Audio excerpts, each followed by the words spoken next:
what was so emotional in that moment, in that season of time in her life, at that place, okay, at whatever age she was, what was so profound that she would be weeping? Listen to this. There was a brokenness, I believe, because she was coming to grips with the fact that she had had the wrong perspective of life and of God. You know what? When we finally really give in to God, that's what happens.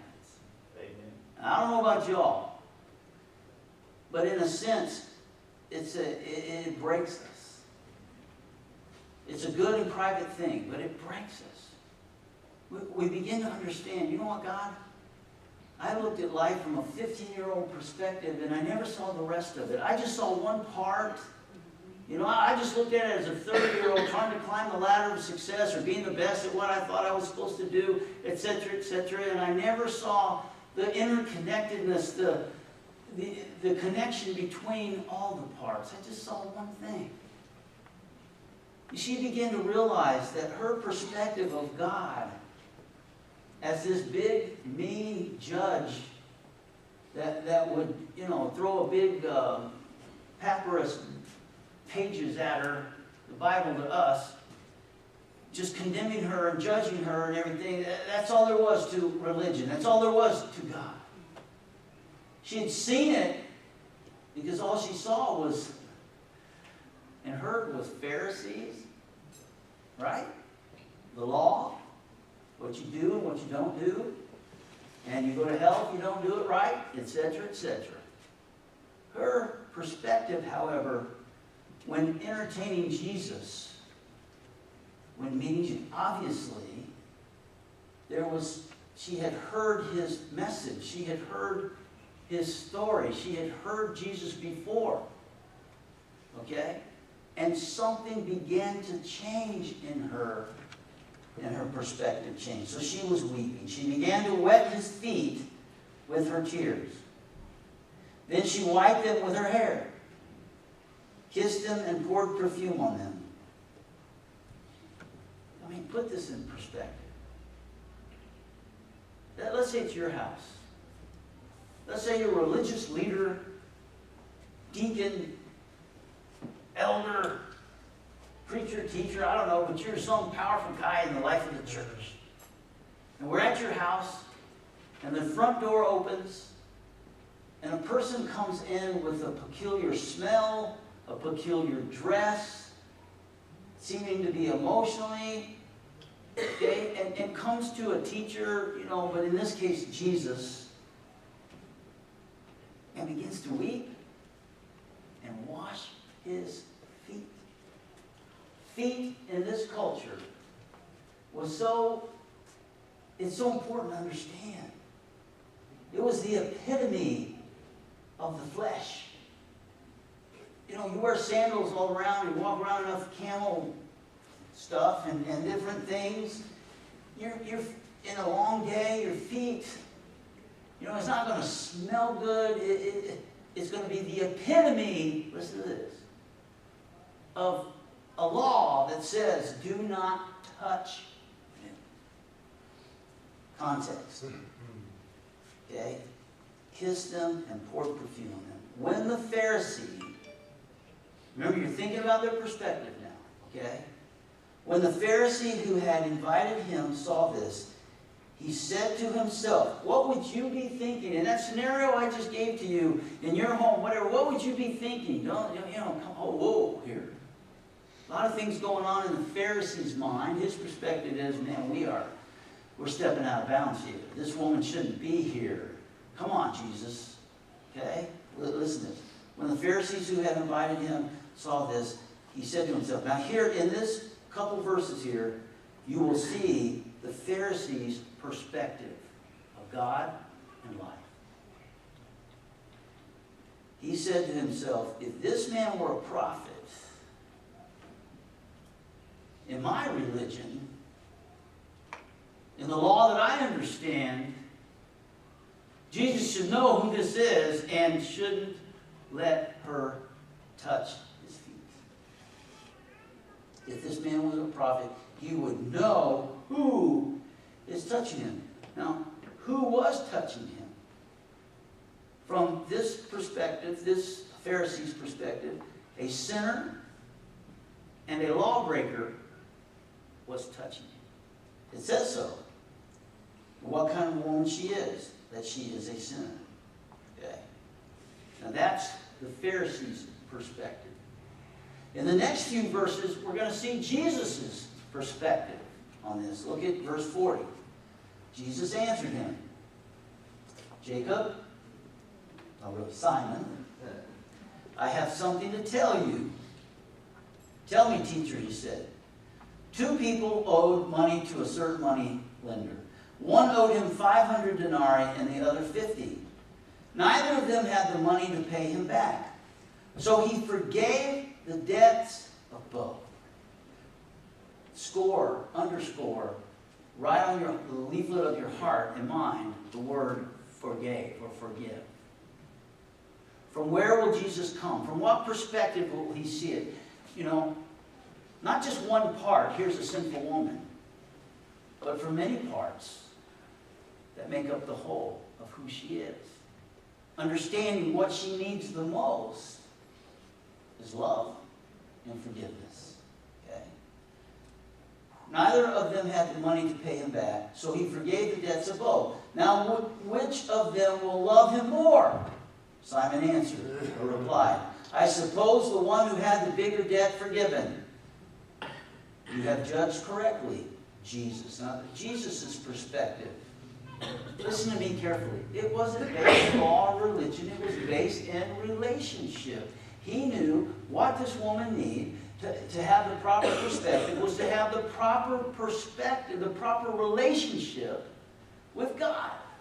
You cannot live life the way we're created to live life without a proper relationship with God. You can go through the motions, but it's going to end up in hurt, pain, sorrow, suffering, separation, all these things. He knew she had to have the right and proper relationship with God. That was his perspective. Look at verse 44. Then he turned toward the woman and he said to Simon, do you see this woman?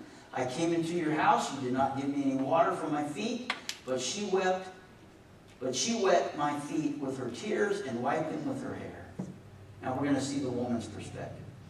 You did not give me a kiss, but this woman, from the time I entered, has not stopped kissing my feet. You did not put oil on my head, but she has poured perfume on my feet. Therefore, I tell you, her many sins have been forgiven. Here it is. Here it is, guys. As her great love has shown. But whoever has been forgiven little loves little. Then Jesus said to her, your sins are forgiven. The other guests began to say among themselves, who is this who even forgives sins? Jesus said to the woman, your faith has saved you. Go in peace. Now look quickly, but thoroughly. Let's look at the 3 different perspectives. First, there is the Pharisee. And he looked at life from a very religious perspective. But we have to put his perspective in perspective about religion. So look with me quickly at James chapter 1, verses 26 and 27. Those who consider themselves religious and yet do not keep a tight rein on their tongues deceive themselves, and their religion is worthless. Don't go to the next verse yet. Look at that carefully. Deception, you live in a lie, you might be very religious, but it's not pure. It's not true. You've deceived yourself. It's false. Go to the next verse. 27. Religion that God our Father accepts as pure and faultless is this, to look after orphans and widows in their distress. Now don't keep score. I've helped this widow and I've helped this orphan. It's not that. It's the heart of the matter. It's serving God in some way that fulfills his great commission to call your life to something important. Okay, but look at the rest of it. To look after orphans and widows in their distress, to keep oneself from being polluted by the world. So in one sense, the religion is false. You're being deceived. On the other, it's pure religion There's a purity. In other words, a freedom. In the one, something holds you back. Something has interfered. Something has bound you. Something keeps you blinded. In the other, you're free to see all the parts and how life in God truly is. So the Pharisee looked at life from a religious perspective. Okay? He looked at life from a very legalistic, lawful perspective. Inside his religion was a law, and it says, you do and you don't do. And if you don't do, you go to hell, and if you do it wrong, you go to hell, and there's just a lot of hell, okay? Just a lot of separation there, right? Oh, mind my tongue. Okay, anyway, he looked at life from a very legalistic, lawful perspective. He took, and listen to this carefully, American. And I'm not putting you down, I'm just saying if we're not careful, this is what we fall into. He took an image approach to life. Oh, y'all wake up and pay attention. He took a very image approach to life. I'm telling you, sometimes we worry more about image than anything else, whether we want to admit it or not. Come on now. I don't care if you're an athlete, a musician, or whatever. Image is everything. Well, if that's your philosophy, you are shallow. I'm just saying it like it is. Been there, done that. Okay? But man, there is no seeing all the parts. You know, you're just looking at it from one perspective, one part. Image is everything. Now look at this. The Pharisee, that was his perspective. He took an image approach to life, what it looks like on the surface. Okay, here we go. Their religion, their focus, talking about the Pharisees, their focus on image, their legalistic law approach kept them in bondage. They were not free to have a proper perspective of God or life. Hello, if we're not careful, church, we head that same direction. It becomes what you do and don't do. It becomes what image you have. It becomes all these things that keep us in bondage, and we're not free to have a proper perspective. Our standard begins to change to the eyes of the culture, the sounds of the culture, instead of God's Word. We begin to follow it instead of God. That binds us, and we can't have the proper perspective because our standard has been lowered. That's the Pharisees' perspective. Here's Jesus' perspective. He looked at life in a way that was all about our Creator knowing what was best for us. You see, when he looked at that woman and he looked into her heart and her soul, he understood, you've been missing it. Your perspective has been wrong. No wonder why you're broken. You've sensed God's call. You've yielded to His conviction. You're beginning to accept Him. You're falling at the feet of Jesus to understand it makes you humble and broken. And it doesn't make you weak. In the long term, it will make you stronger than you've ever been before. Because you'll be free and released from the bondage and the stuff of the wrong perspective. Whoa, preach it, Pastor Tony. Okay? You see, Jesus, he understood life as a proper or right relationship. Not a religion. A relationship. He had a grace perspective. You will never be good enough. Quit trying. You know, you're never going to be able to follow all the do's and don'ts in a perfect way. Quit trying. Love God. Accept His grace. Follow Him. There's a consequence to that. It's not a halo over your head, but it's a desire to love Him and serve Him and being fulfilled in Him. So he knew, listen to this, he had a grace perspective. He also knew by discernment people's motives, their attitudes, and he knew their, what I call, heart disposition. Remember, we're talking about his perspective. Listen to this. He had no bondage to sin. He was absolutely free. He completely understood what had brought people to the life that they were living. He is the proper perspective. That was Jesus' perspective. Here's the woman's. She was coming from a guilty as charged perspective. Here it is, guys. Swallow your pride, give up your control, be honest with yourself and honest with God. Guilty as charged. Every single one of us. Guilty as charged. That's where she was coming from. Listen to this. She was coming from an honest perspective. She was coming from a genuine love for one she knew loved her and forgave her. She was coming to serve Jesus. She wanted to be set free from her sin. Her perspective was changing. She had a new perspective of life. Okay, so what did we learn? 3 things quickly. Number 1, one's perspective really matters. Hello. One's perspective really matters. How you look at things, how you view things. Are you just seeing one part? Have you matured and grown to see all the parts combined, making up the whole? You know, or are you just looking at it from one perspective? You know, I'm a white, middle-class, Republican, preacher, teacher guy. That's how I see it. Or, you know, am I a believer who follows Christ, you know, who's in love with the truth? What does the truth do? Set you free. Set you free. Well, one's perspective really matters. Now, here's the questions you have to ask. Is it proper? Remember the standard? Or is it blinded? Are you bound? Are you blocked? In other words, how do you see life and how do you see God? Here's my challenge to you this morning. Take a measure. Be honest. Look at God right in the face. You've searched me and you know me. Here's what your spirit leads me to understand. I'm going to be honest about this. Take a measure. Number 2. Okay, first, one's perspective really matters. Number 2, it's wrong to see just one part of a person or a situation and form a conclusion or a perspective.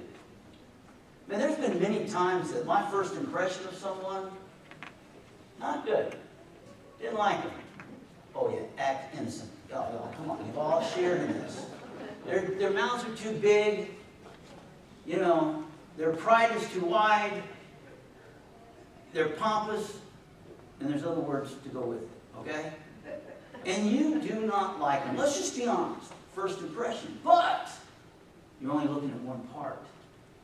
Now, you begin to see a few more parts. Now, there's still some things you don't like, but you're beginning to see and understand why they are the way they are. You're beginning to see sometimes what's holding them back, what's binding them, okay? And now you're less judgmental, and you want to begin to form, what was it, Jesus? What perspective did he have? A relationship. It's important. When my first son, whatever his name is, when he was born, there's 2 parts of me, okay? A, you have this perspective of him. Oh, wow. Does he make miracles or not? Okay, now truly, step out of all the wonder of that, and what do you have? You have a pooping, crying, loud, nasty little thing, okay? But your perspective, right? When you build relationship, when you have relationship, wow, you see the miracle of life. You see the responsibility that you have in that life.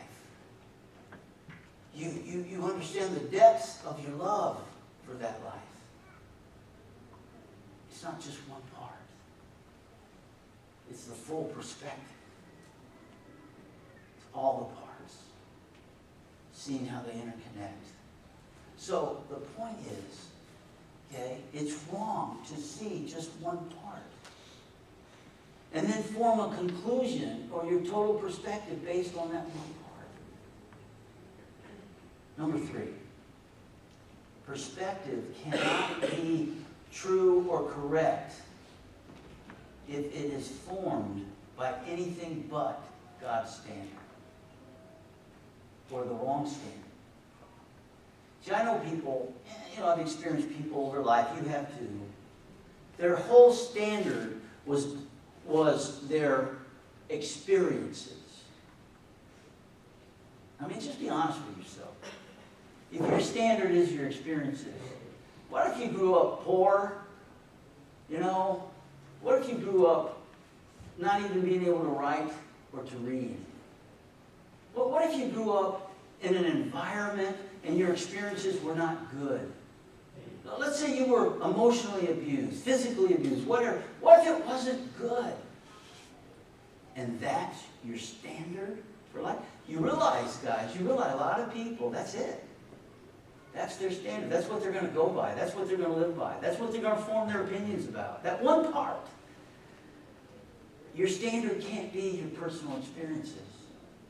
Your standard can't be just your education. That's an important part, but it just can't be just that. I know some very intelligent people, and to be God honest with you, they're dumb as rocks. I mean, they're just dumb as dirt. Okay? They're supposed to be so intelligent, and maybe they are when it comes to physics or whatever the subject. Unbelievable, off the charts intelligence, but I'm going to tell you, they don't have a lick of common sense. They are making their choices based on one part of life, and that's their education or their intelligence, and they don't see a bigger picture, right? It's wrong to form your perspective. It cannot be proper if it's anything but God's standard, right? Okay, you all take a measure. Where are you? Last